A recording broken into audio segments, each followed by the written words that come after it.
My name is Laura Bell. Welcome to The Zest Life. I've just finished reading this really fantastic book. It's this, More Than a Woman, by Caitlin Moran.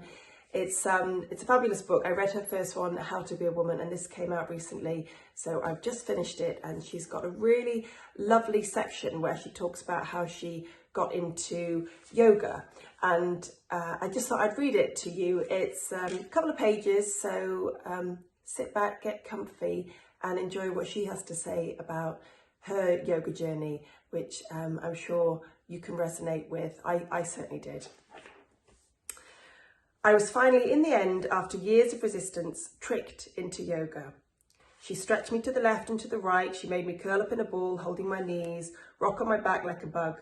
She made me stand up tall and then touch my toes. Hang like a rag doll, she said, as sheets of muscle in my back and arse slid, shifted, and finally settled in the right place. There were crunching sounds, there were pings as vertebrae unglued from each other and spinal fluid rushed into the newly created spaces. One ear popped. I realised I'd been semi-deaf for months, if not years. And after 10 minutes, I felt a physical ease. For the first time in possible decades that hadn't involved drugs, sex or booze. Here, in the middle of the day, sober and dressed, moving around was a thing that was simple again and didn't necessitate going oof, ah and ooh. After 20 minutes, it felt like all the cranky poison in my muscles was being blasted out with a hose. I could feel it leaving in vapours through my feet, the fascia turning from brown and black to pink and white. And half an hour in, I just got very, very high, superlatively calm and floaty and full of thrill about having arms and legs. When I stood up, I felt an inch taller, and as if the whole world had shifted into a panorama view.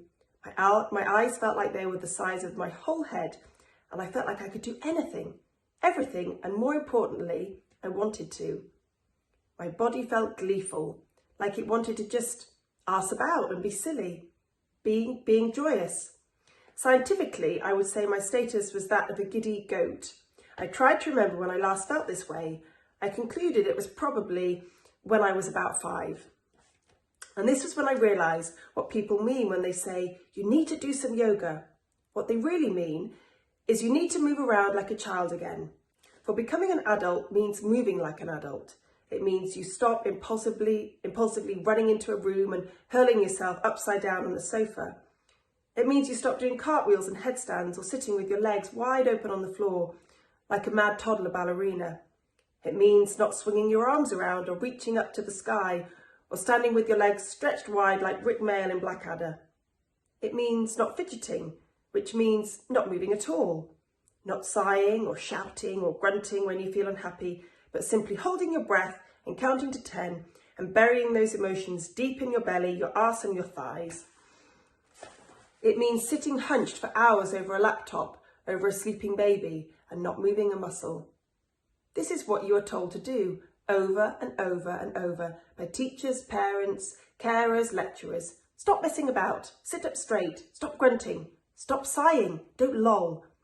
Even when I was giving birth, a midwife said, could you be quieter?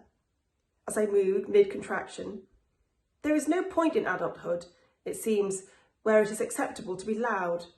For the rest of my labour, I sat quietly in my birthing pool, using all my energy to not make a fuss. To be adult is mainly to be silent and still. And so gradually over the decades, you build and get locked into this aching, tense adult body. You have built the cage of your own destruction. This is what we are trained to do. This is what is proper to do.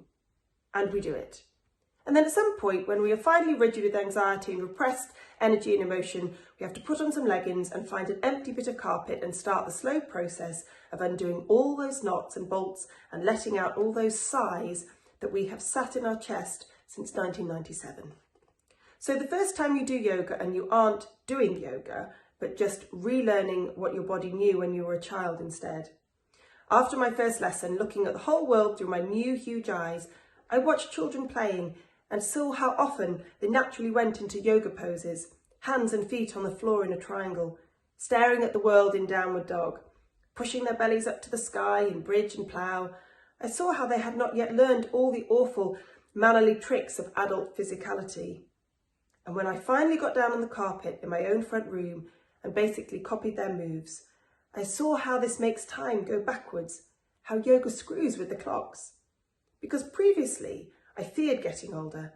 I knew my body would get stiffer and more painful each year until I was quite lost and locked inside. And all that would be left would be a face and my voice and the walking sticks and the same limping and painkillers of my parents. But now I do yoga. The clock is thrown absolutely into reverse. The older I am, the more yoga I will have done, and so the younger my body will feel.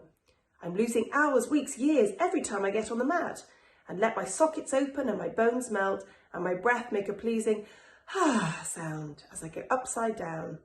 That is the crazy time warping magic, the only crazy time warping magic of physically aging. So long as you do it every day, you will get better and better at yoga.